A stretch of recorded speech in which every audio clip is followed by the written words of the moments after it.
মুক্তি পেল আসন্ন বাংলা সিনেমা লক্ষ্মীকান্তপুর লোকালের ট্রেলার।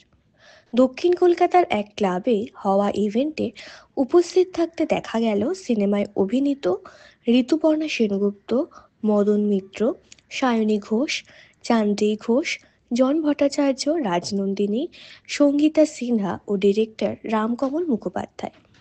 ছবিটি 21শে নভেম্বর মুক্তি পেতে চলেছে। একটা উত্তেজনা সৃষ্টি হয়, তাই উত্তেজনাটা আজকে আরো বেড়ে গেল যখন আমরা লক্ষ্মীকান্তপুর লোকালের ট্রেলারটা দেখলাম। কারণ I think this was much awaited trailer. এটা নিয়ে অনেক গবেষণা চলছিল যে ট্রেলারটা কবে লঞ্চ হবে, ট্রেলারটা কিভাবে লঞ্চ হবে, ট্রেলারটা কোথায় লঞ্চ হবে। আমরা একবার ভেবেছিলাম ট্রেলারটা আমরা শিয়ালদা স্টেশনে লঞ্চ করব, কিন্তু আনফর্চুনেটলি এখন যেরকম সময় এবং পরিস্থিতি সেখানে পারমিশন পাওয়াটা ইজ নট ইজি থিং। তাই জন্য আমরা এই জায়গাটা চুজ করলাম ট্রেলার লঞ্চের জন্য। কিন্তু আমি আজকে খুব খুশি যে আজকে এত রাতেও আমাদের প্রেসের সব বন্ধুরা এবং আমাদের প্রিয় সব জার্নালিস্টরা এখানে আছেন, আর তাদের জন্য একটা জোরে হাততালি হোক। কারণ ওনাদের সাপোর্ট ছাড়া কোনো কিছুই সম্ভব নয়। তাই ট্রেলারটা নিশ্চয়ই আপনারা উপভোগ করেছেন। ট্রেলারটা যদি ভালো হয় তাহলে তো ফিল্মের তো কথাই নেই। তবে কথায় আছে না, ফিল্ম তো কি বাকি হয়। তো যাই হোক, আমরা 21 তারিখের জন্য অপেক্ষা করবো। আরেকটা কথা বলতে চাই যে রাম যেরকম বললো যে অনেক বছরের আমার সাথে ওর অ্যাসোসিয়েশন, এবং আমি ওকে আস্তে আস্তে ধীরে ধীরে ওর কাজের স্পেসে বড় হতে দেখেছি। একজন জার্নালিস্ট থেকে তারপরে বম্বে থেকে একজন অথার হওয়া, তারপরে আরো বড় জার্নালিস্ট হওয়া, তারপরে এডিটর হওয়া, তারপরে ডিরেক্টর হওয়া। So it's a long journey. তো সেই জার্নিটাও এত সুন্দরভাবে করেছে এবং I always feel proud of him. কাজ যখন করিনি, that's not important, but I have always encouraged and felt very proud about his journey.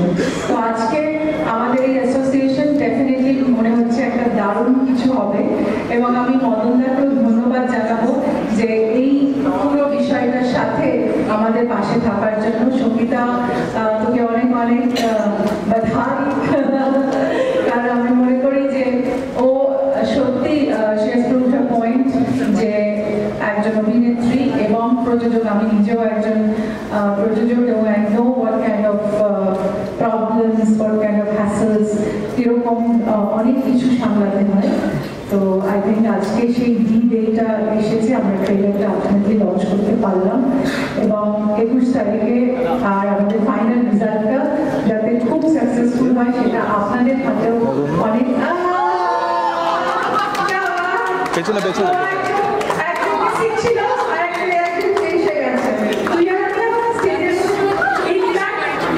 কালকে আমরা একটা অনুষ্ঠানে ছিলাম, একসাথে সেটা প্রমোট করে দিলাম।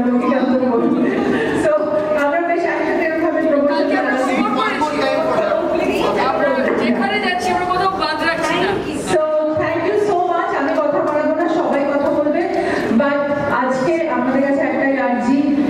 আমরা ভালো সিনেমা করতে চাই, ভালো সিনেমা নিয়ে আসতে চাই, এবং আপনাদের সাপোর্ট এবং আপনাদের ভালোবাসা ছাড়া কোনোটাই সম্ভব নয়। তাই প্লিজ এই ছবিটার সম্বন্ধে সবাইকে জানাবেন, ভালো করে বলবেন, আর আপনাদের the power of the pen এটা খুব ইম্পর্টেন্ট। সো সেটার জন্য আপনাদের অনেক অনেক পুলিশ জানেন যে এত বছর ধরে আমরা কিন্তু আপনাদের ওই লেখার জোরে কিন্তু অনেকটাই এগিয়ে এসেছি। আই হোপ আপনাদের সবাই ততটাই ভালো লেগেছে যতটা আমাদের লেগেছে। সত্যি শুটিং করতে গিয়ে, আমরা ডাবিং করতে গিয়ে ছবির অনেকটাই দেখতে পাই, কিন্তু সেটাকে এত সুন্দর করে তুমি গিফট র্যাপ করে একটা স্যাটিন পেপার দিয়ে যেভাবে এনেছো আমাদের জন্য, আমি ভীষণ ভীষণ কৃতজ্ঞ আমার কাছে, তোমার কাছে, সঙ্গীতাদি, এঞ্জেল ক্রিয়েশনের কাছে এবং মদন স্যারের কাছে, যে আমাদের ছবির পরে যাতে ছবিটাকে আমরা আপনাদের কাছে তুলে ধরতে পারি, সেটার প্রচার করতে পারি, সেটার ব্যবস্থা এত ইজি, এত স্মুথ ভাবে করার জন্য আপনারা সকলে আমাদেরকে অনেক অনেক আশীর্বাদ করবেন। যারা ভিডিও করছেন, এই ভিডিওগুলো যে দর্শকের কাছে যাবে তাদের জন্য বলছি, সকলে খুব আশীর্বাদ করবেন, আমাদের ভালোবাসা রেখে। 21শে নভেম্বর আমাদের ছবি রিলিজ হচ্ছে, আমাদের গান রিলিজ হয়ে গেছে, গানগুলো শুনবেন, বন্ধুদের বলবেন। এই ছবিটা দেখলে আমরা সবাই রিলেট করতে পারবো, কারণ আমরা ছবিটাতে কাজ করতে গিয়ে আমরা দেখেছি যে আরে আমার বাড়িতেও তো এটাই হয়। তো আমার মনে হয় that's the beauty of this film, যে কমার্শিয়াল, ফান, ড্রামা, ইমোশন সব আছে, কিন্তু রিলেটেবিলিটি ফ্যাক্টরটা ভীষণ হাই। শুভ সন্ধ্যা সবাইকে, মিডিয়ার সদস্যকে সবাইকে আমার তরফ থেকে very good evening. Thank you so much for coming. আজকে it's a big night and finally the trailer is out. I think all of you guys really enjoyed it. আমিও বেশি কিছু বলবো না, বেশি কথা বলে সময় নষ্ট করবো না, বাট আমি এটাই বলতে চাই যে Ram Kamal sir, thank you for having faith and believing in me and my mom. তো আমার মাও আছে এই ছবিতে। মা একটু এসো না, মা কোথায়? এসো এসো, কোথায়? আচ্ছা মা একটু পড়ে। ওকে, সো আজকে it's a big night and আমি এটাই বলবো, যেটা রাজনন্দিনীও বললো, যে এটা এমন একটা ছবি যেটা সবাই, আপনারা সবাই রিলেট করতে পারবেন, এবং it's goat real emotions, real sentiments. It's a very real raw picture, so I think সবাই রিলেট করতে পারবে এবং সবার খুব পছন্দ হবে। Thank you so much, thank you. ভালো একটা সময় এবং যে আমাদের একটা লঞ্চ হলো এবং একটা খুব মানে প্রপার টাইমে হলো, যে আর ঠিক 5 দিন পরেই আমাদের সিনেমা রিলিজ 21 তারিখে। তো আমরা সবাই ওয়েট করছি যে লক্ষ্মীকান্তের প্রথমকালের আসল ট্রেন যখন ছাড়বে, তখন দ্যাট ইজ ভেরি ফার্স্ট। তো বিল্ড আপটা অনেকদিন ধরেই হচ্ছে, আমাদের বিল্ডিং করছি আমরা আস্তে আস্তে, একটুখানি সিমেন্ট লাগাচ্ছি, বালি লাগাচ্ছি, সুরকি লাগাচ্ছি, আস্তে আস্তে বিল্ডিংটা তৈরি হচ্ছে। অনেকদিন ধরেই আমাদের প্রমোশনসগুলো আস্তে আস্তে আমরা করছিলাম, কখনো গান, কখনো পোস্টার করতে করতে আজকে ট্রেলার অবধি চলে এলাম। এবং এতগুলো আর্টিস্ট এই ছবিতে, এত জুন এবং এত রকম ঘটনা ঘটছে এই ছবিতে। তো এটা it's not a very easy film to make. আর আমরা ছোটোবেলা থেকেই লক্ষ্মীকান্ত, ক্যানিং এই নামগুলো শুনে শুনে বড় হয়েছি, কারণ আমাদের ছোটোবেলায় যখন হাউস হেল্প আসতো, তারা সব এখান থেকেই আসতো, এবং কখনো কখনো তারা যখন চলে যেত খুব মন খারাপও হয়েছিল। তাই মনিমের সঙ্গে এই যে এই যারা কাজ করতে আসে, তাদের যে একটা বন্ধন, তাদের যে একটা সম্পর্ক, এই সম্পর্কটাও খুব ইম্পর্টেন্ট, এবং সেই সম্পর্কের জোরেই কিন্তু অনেক সময় বন্ধুত্বও থাকে। এবার আমার মাকে দেখেছি, আমার বাড়িতে মাকে একদম সেবা করতে, আমার মার কাজ করতে, তার নাতনি তারপর আমাদের বাড়িতে কাজ করতে আসে, এবং এরকম জেনারেশনস আফটার জেনারেশনস হয়তো এইভাবেই বন্ডিং হয়। আমি দেখেছি মা তার সাথে অনেক সুখের গল্প করতো, এবং সেও মার সাথে অনেক সুখের গল্প করতো।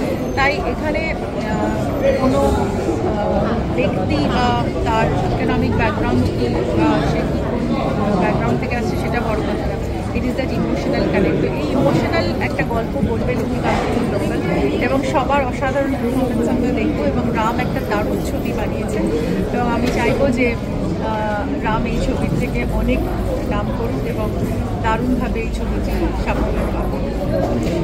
সব কিছুরই টেনশন হয়, কারণ আমরা যখন পরীক্ষা দিতাম তার রেজাল্টের জন্য তো একটা টেনশন থাকতো, ঠিক এটাও তাই।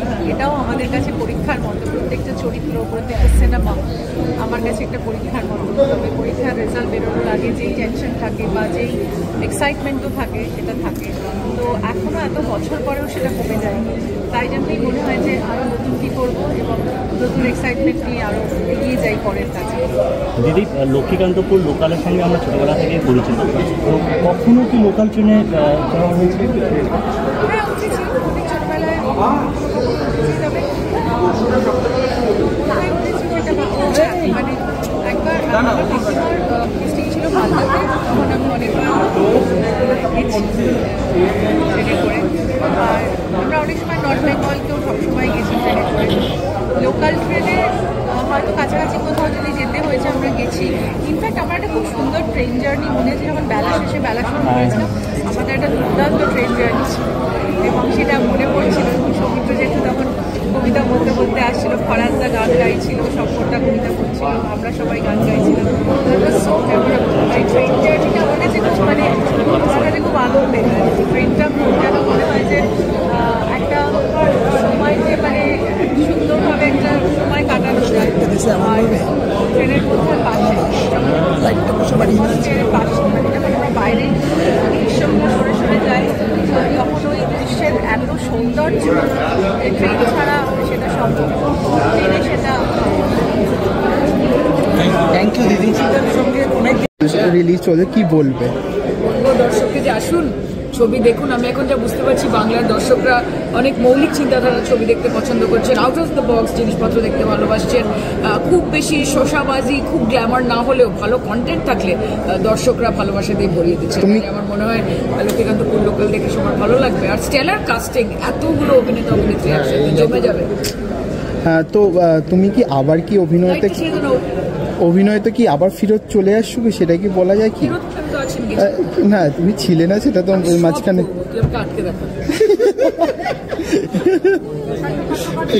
রাজ্যে বাস করা নিয়ে গল্প হচ্ছে নাকি? এখানে কি বলছে সরস্বতী যে ইংরেজি না শিখলে মাইনেও বাড়াচ্ছে না আর কাজে নিতে চাইছে না।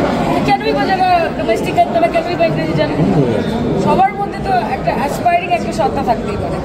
আজকে আমাদের বাবা মারা ছোটবেলা থেকে আমাদেরকে ইংরেজি মিডিয়াম স্কুলে পড়িয়েছে, কেন? যে আমার মেয়ে বাঙালি কিন্তু ভালো ইংরেজি বলে। তো সেরকমভাবে যারা আমাদের বাড়িতে কাজ করতে আসেন, তাদের ছোট ছোট ছেলেমেয়েরা আছেন, তারাও তো ইংরেজি বলতে পারে, না বলার কি আছে? এই যে তুমি একজন ভালো বক্তা, সেই ক্ষেত্রে কি এই যে ভাষার এত সুন্দর তোমার চর্চা, এটা কি স্পেশাল কোনো রহস্য আছে? রহস্য নেই, একটা কথা বলতে হয়, বলতে বলতে অভ্যাস হচ্ছে। আর এই যে দিদি একে প্রচার চলছে, একে তোমার পার্টির কাজ, তারপরে প্রচারে আসা সিনেমার জন্য, এবং আজকে রাত 10টা একেবারে ল্যান্ড করেছে।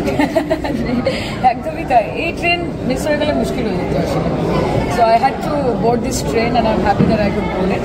এবং সত্যি খুবই হেক্টিক শিডিউল চলছে। আর তোমরা জানো আমাদের এসআইআর কাজকর্ম নিয়ে আমাদের প্রচুর ব্যস্ততা, তার মধ্যে সামনে একটা এত বিভৎস বড় ইলেকশন, আর তার উপর যদি বিরোধী পক্ষ যারা রয়েছেন তারা যদি বিজেপির মতো একটি জঘন্য দল হয়, সেখানে দাঁড়িয়ে এফর্টটা আরও 100 গুণ বেশি দিতে হয়।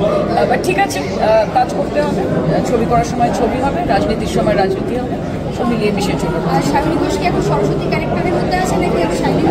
আমার চারিপাশে যারা যারা আসছে, বিদ্যুৎই হোক, সঙ্গীতা হোক, চান্দ্রিদি হোক, রাজনন্দিনী, তারা এত দারুণ দারুণ সেজে আসছে যে